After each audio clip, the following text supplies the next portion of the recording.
Hello, I'm Paul, one of the lay ministers at Oakwood Church. I'm joined today by a furry friend. Meet Titus.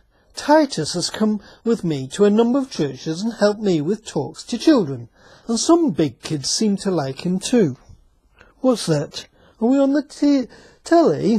Well, we're sort of on the telly, we're on the internet. Now, will you behave whilst I talk to these nice people? You always behave. Well, actually, sometimes you behave rather badly. So for once, will you just sit there quietly and listen, please? I called him Titus because Titus is mentioned in the Bible as a friend, partner, and fellow worker of Paul, who helped him in his ministry, which, as I said, Titus here sometimes helps me in my ministry. Other than the occasional mention in the Bible, I didn't know much about Titus. My Bible dictionary explained he was a Greek entrusted with supervising a mission to the Greek island of Crete. I also learnt his name means pleasant. He went missing in Troas. Paul took him along with Barnabas to meet the top church leaders in Jerusalem. And Paul wrote the letter Titus to him to help teach him the character expected of a church leader. He also carried one of the letters to the Greek church in Corinth, and subsequently the Corinthians highly regarded and obeyed his leadership. However, one of the most revealing facts I found was that he was very young when Paul gave him all this responsibility. We're not sure how old, but he could well have still been in his late teens or early 20s. You might feel that that was rather risky of Paul to entrust Titus like that.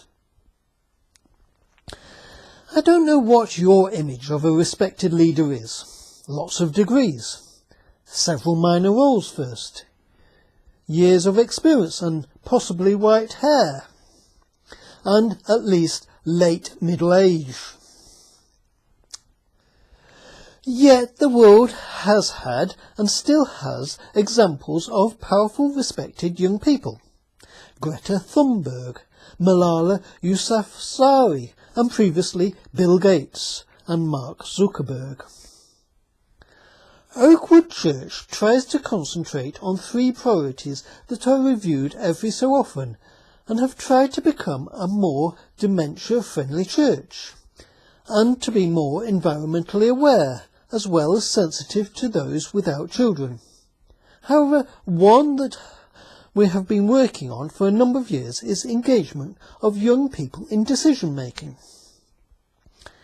Young people have a lot to say, but so has most generations, and they have plenty to contribute. They can be a breath of fresh air and fresh ideas to counter apathy and contentment. Youth are not just the leaders of tomorrow, but an important part of church and society today. And thankfully, in laws and behaviour, this is being recognised more. A word that is bandied about down the generations is respect. The older generation may feel the younger ones should respect them more. The word respect has also become a street phrase with accompanying hand signals, respect, and has been integrated in youth rap culture. However, the need for respect is bilateral across the ages and is not an automatic right.